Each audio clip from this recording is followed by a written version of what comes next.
Welcome back to The Explainer.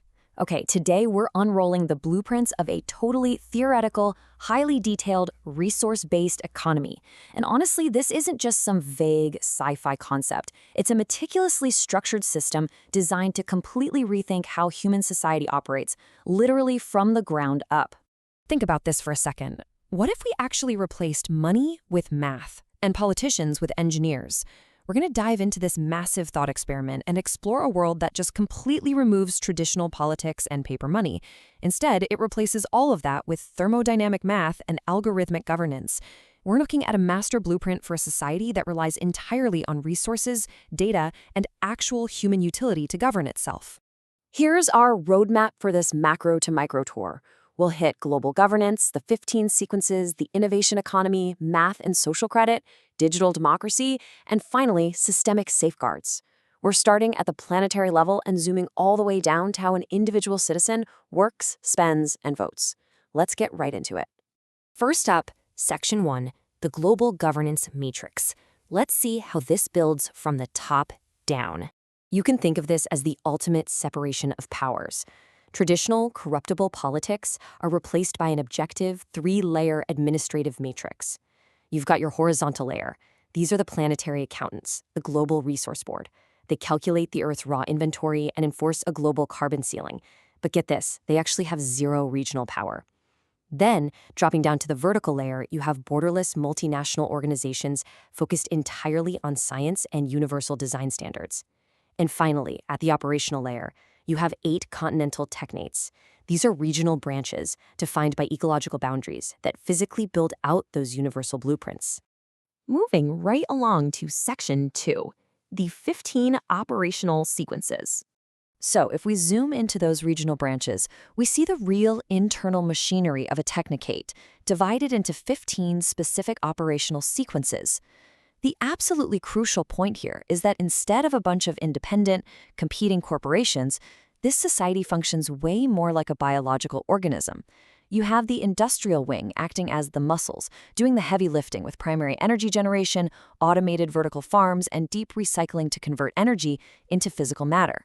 Then you have the service wing acting as the nerves, handling the decentralized ledgers, high-speed transport spines, and public health. And finally, the coordination sequences protect the whole system and handle foreign liaison. It is one fully integrated machine. All right, Section 3, a post-money innovation economy. Now that we've seen the macro infrastructure, how do you and I actually interact with a system that abolishes debt, interest, inflation, and cash altogether?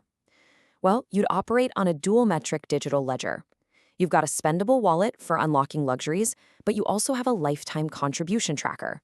And that tracker is constantly ticking toward one very specific, flat target, exactly 6,000 points.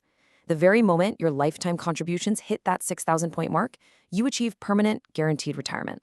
Boom, done. But without salaries, how do you actually get people to work? The ledger dynamically adjusts the points you earn based on what society needs at that exact moment.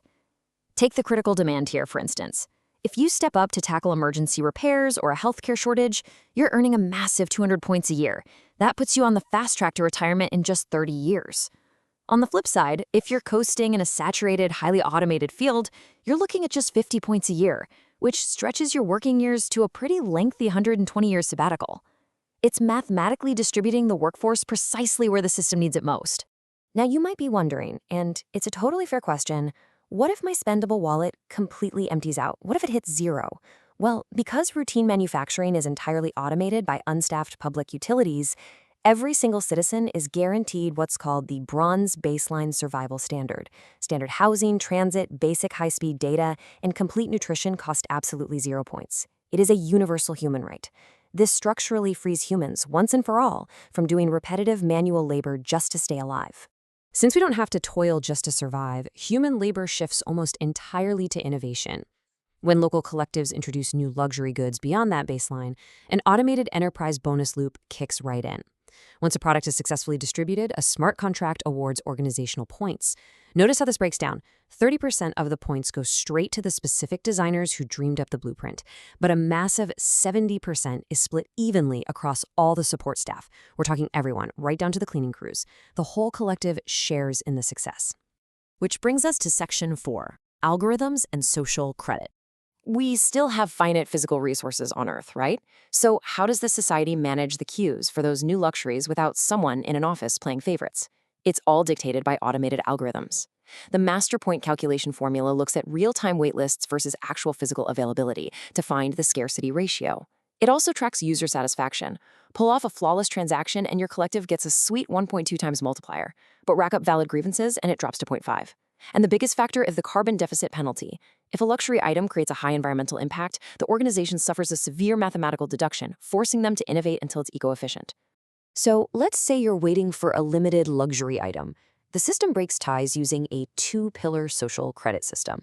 It tracks a hard metric, your contribution value, or what specialized tasks you actually do. But it also tracks a soft metric, your social reliability, which is basically who you are and how you treat your community. Stewardship and peer validation push your score up.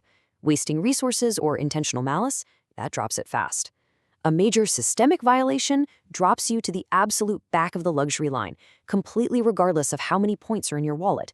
The system literally mathematically enforces pro-social behavior. All right, moving on to Section 5, Designing the Future Society.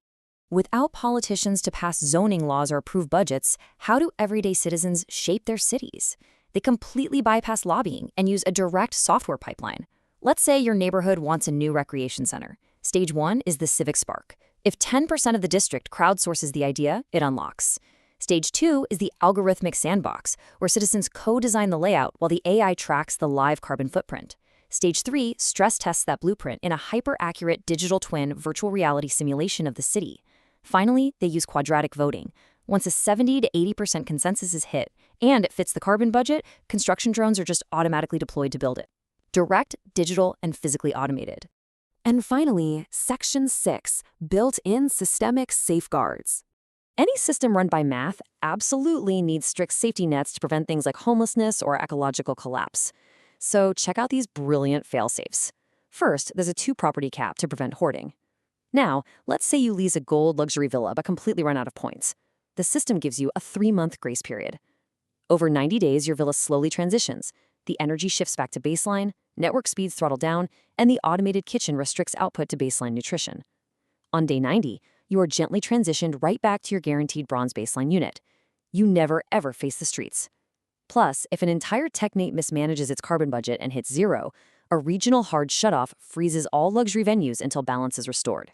The system also automatically protects its most vulnerable members. Under the Universal Disability Exemption, citizens with profound impairments completely bypass the ledger. They are just granted a permanent lifetime gold card. The blueprint treats their lived experience as highly valued expert data. It literally compensates them at critical demand rates, simply for testing the accessibility of those urban algorithms we talked about earlier. It's a mathematically enforced layer of deep, systemic empathy. This whole architectural blueprint gives us a really fascinating, incredibly structured look at a potential future. It theoretically solves poverty, eliminates political corruption, and beautifully balances human consumption with planetary limits through engineering. But it leaves us with one seriously provocative final thought to ponder. In a world where survival is a guaranteed baseline and your luxury is perfectly cued by cold, calculating algorithms, what happens to the wild, unpredictable nature of human ambition?